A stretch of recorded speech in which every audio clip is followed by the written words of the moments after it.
ವಿಧಾನಸಭೆ ಚುನಾವಣೆಯಲ್ಲಿ ಅತ್ಯಂತ ಹೆಚ್ಚು ಜಿದ್ದಾಜಿದ್ದಿ ಕಂಡು ಬರ್ತಾ ಇರೋದು ಡಿಕೆ ಹಾಗೂ HDK ನಡುವಿನ ವಿಚಾರಗಳು.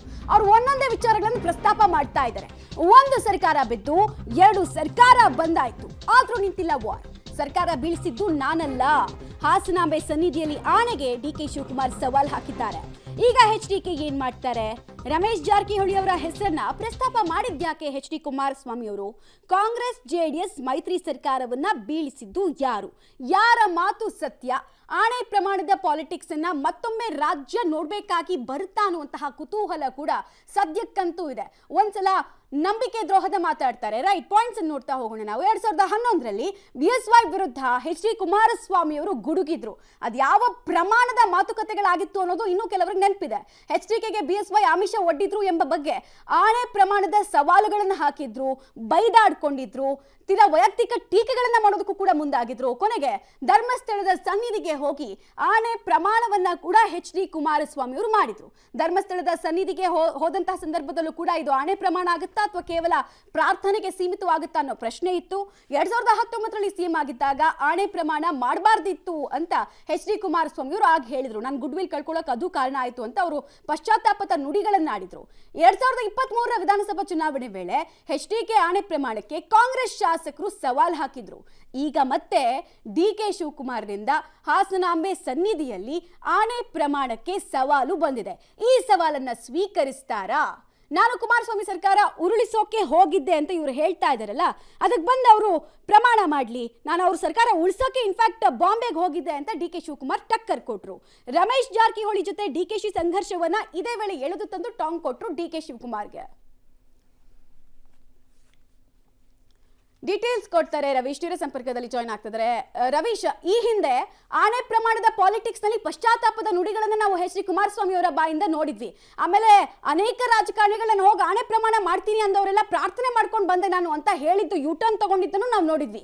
ಈಗ ಮತ್ತೊಂದ್ಸಲ ಸವಾಲು, ಮತ್ತೊಂದು ಆಣೆ ಪ್ರಮಾಣದ ಪಾಲಿಟಿಕ್ಸ್ಗೆ ರಾಜ್ಯ ರಾಜಕಾರಣ ಸಾಕ್ಷಿ ಆಗ್ತಾ ಇದೆ. ಈ ಸವಾಲನ್ನ ಸ್ವೀಕರಿಸ್ತಾರಾ?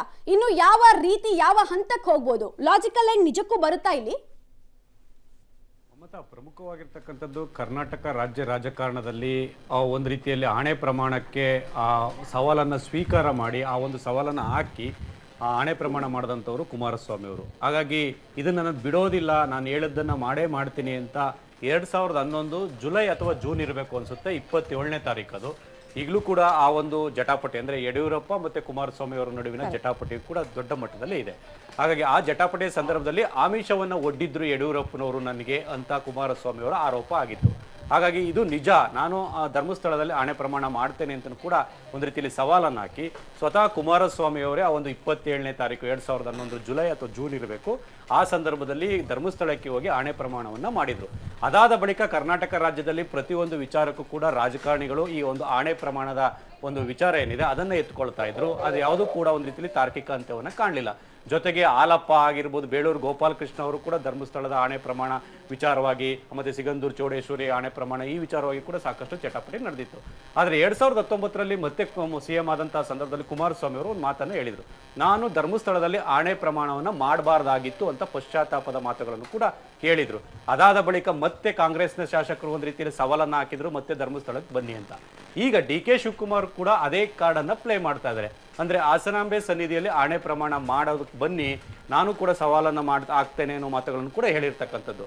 ಹಾಗಾಗಿ ಕುಮಾರಸ್ವಾಮಿ ಅವರ ಸರ್ಕಾರವನ್ನು ಬೀಳಿಸಿದ್ದು ಯಾರು ಅಂದರೆ ನಿಜಕ್ಕೂ ಕೂಡ ಕಾಂಗ್ರೆಸ್ಸಿಗರು ಬೀಳಿಸಿದ್ರು ಅಥವಾ ಕುಮಾರಸ್ವಾಮಿ ಅವರ ತಪ್ಪುಗಳಿಂದ ಬೀಳ್ತೋ, ಈ ರೀತಿಯ ಚರ್ಚೆಗಳು ಇನ್ನೂ ಕೂಡ ನಡೀತಾ ಇದೆ. ಹಾಗಾಗಿ ಸದ್ಯಕ್ಕೆ ಅದು ನಿಲ್ಲುವ ಲಕ್ಷಣ ಕಾಣಿಸ್ತಾ ಇಲ್ಲ. ಯಾಕೆಂದರೆ ಒಂದು ಸರ್ಕಾರ ಬಿದ್ದು ಎರಡು ಸರ್ಕಾರ ಬಂದಾಗೋಗಿದೆ. ಇಂತಹ ಸಂದರ್ಭದಲ್ಲೂ ಕೂಡ ಅದೇ ವಿಚಾರವನ್ನು ಕೂಡ ಎಳೆದಾಡ್ತಾ ಇರ್ತಕ್ಕಂಥದ್ದು ಈ ಒಂದು ಒಕ್ಕಲಿಗ ಪ್ರಾಬಲ್ಯ ಇರ್ತಕ್ಕಂಥ ಕ್ಷೇತ್ರಗಳಲ್ಲಿ ಭಾವನಾತ್ಮಕ ಅಸ್ತ್ರ ಇದಾಗಿರ್ಬೋದಾ ಅನ್ನೋದ್ರ ಬಗ್ಗೆ ಕೂಡ ಚರ್ಚೆ ಆಗ್ತಾ ಇದೆ. ಹಾಗಾಗಿ ಈ ಬಾರಿ ಕುಮಾರಸ್ವಾಮಿ ಅವರು DKಶಿ ಅವರ ಈ ಸವಾಲನ್ನ ಯಾವ ರೀತಿ ಸ್ವೀಕಾರ ಮಾಡ್ತಾರೆ ಕಾದ್ ನೋಡ್ಬೇಕಾಗಿದೆ ಮಮತಾ.